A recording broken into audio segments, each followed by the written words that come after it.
Hello guys, welcome back to our channel. ఈ వీడియోలో రజనీకాంత్ గారి కూలీ మూవీ రివ్యూ చూద్దాం. అండ్ మూవీ అయితే పర్లేదు, ఓకే అనిపించింది నాకైతే.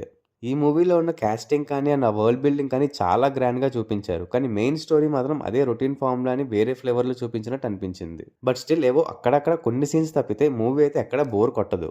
క్యారెక్టర్స్ ఎక్కువ మంది ఉన్నారు కాబట్టి మూవీ మొత్తం అందరి స్టోరీ లైన్స్ చుట్టూ తిరుగుతూ ఉంటుంది. సో కొంచెం ఎంగేజింగ్ గానే అనిపిస్తుంది. అండ్ కొన్ని ట్విస్ట్ అయితే అస్సలు ఎక్స్పెక్ట్ చేయం, అవి మాత్రం క్రేజీ అనిపిస్తాయి. ఇంకా స్టోరీ విషయానికి వస్తే సైమన్ ఒక పెద్ద గోల్డ్ స్మగ్లింగ్ బిజినెస్ కి హెడ్. అండ్ ఈ స్మగ్లింగ్ బిజినెస్ అనేది జస్ట్ ఒక ఫ్రంట్, అండ్ దీని వెనకాల ఇంకేదో చేస్తున్నారని డౌట్ ఉంటుంది. సో అది తెలుసుకోవడానికి ఆ షిప్పింగ్ యార్డ్ లో వర్క్ చేసే కూలీలలో పోలీసులను అండర్ కవర్ గా పంపిస్తారు. బట్ ఎవరు కూడా అసలు విషయం తెలుసుకోలేరు. అండ్ ఆ అండర్ కవర్ పోలీసులు ప్రాణాలతో కూడా తిరిగి రారు. అండ్ సత్యరాజ్ గారి క్యారెక్టర్ మూవీ స్టార్టింగ్ లోనే హార్ట్ అటాక్ తో చనిపోతారు. సో తన ఫ్రెండ్ అయిన దేవ, అదే మన సూపర్ స్టార్ రజనీకాంత్ గారు, సత్యరాజ్ గారిది నేచురల్ డెత్ కాదు, ఎవరో చంపేశారని తెలుసుకుంటారు. సో సత్యరాజ్ గారిని ఎవరు చంపారు, ఆయనకి సైమన్ గ్యాంగ్ కి సంబంధం ఏంటి, దేవాకి సైమన్ కి సంబంధం ఏంటి, దేవ బ్యాక్ స్టోరీ ఏంటి అనేది మిగతా స్టోరీ. సో చెప్పే కదా, ఈ మూవీలో క్యారెక్టర్స్ చాలా ఉంటారు అండ్ అందరికీ కూడా మంచి రోల్స్ ఇచ్చారు. లైక్ సత్యరాజ్ గారు, శోభిన్ సాహిర్ గారు, నాగార్జున గారు. ఉపేంద్ర గారికి మాత్రమే కొంచెం తక్కువ స్క్రీన్ టైం ఉంది అనిపించింది. బట్ ఆ ఉన్నంతసేపు మాత్రం అద్దరగొట్టేశారు. ఇంకా పర్ఫార్మెన్సెస్ విషయానికి వస్తే రజనీకాంత్ గారు యాజ్ దేవ చాలా బాగా చేశారు. ఇలాంటి క్యారెక్టర్స్ ఆయనకి కొత్త ఏం కాదు, సో సింపుల్ గా చేసేసారు. బట్ ఈ మూవీలో చాలా వరకు యాక్షన్ ఉంటుంది, కానీ మనకి ఆ రజనీ గారి స్టైల్, ఆ డైలాగ్స్ మిస్ అయినట్టు అనిపిస్తుంది.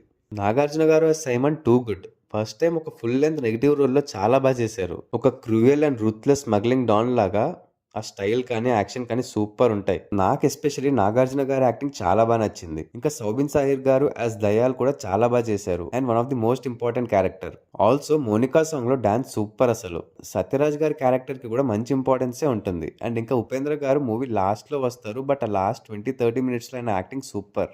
ఆమిర్ ఖాన్ గారు కూడా అంతే, మూవీ ఎండింగ్ లో వస్తారు, బట్ ఆయన క్యారెక్టర్ ని నెక్స్ట్ మూవీకి హైప్ క్రియేట్ చేయడానికి పెట్టినట్టు అనిపించింది. Just like Rolex character.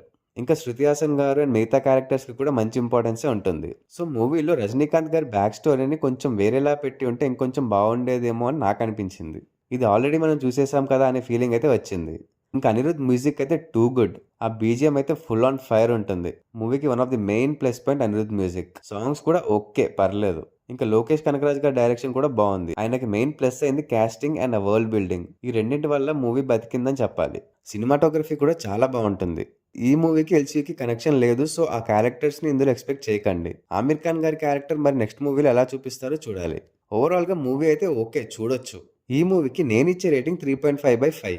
మీరు ఈ మూవీ ఆల్రెడీ చూసేస్తుంటే మీకు ఎలా అనిపించిందో కమెంట్స్ చేసి చెప్పండి. అలాగే మా వీడియో మీకు నచ్చినట్టయితే లైక్ చేసి మీ ఫ్రెండ్స్ అండ్ ఫ్యామిలీ మెంబర్స్ కి షేర్ చేయండి. Also follow us on Facebook and Instagram. Thanks for watching. See in the next video. Audios.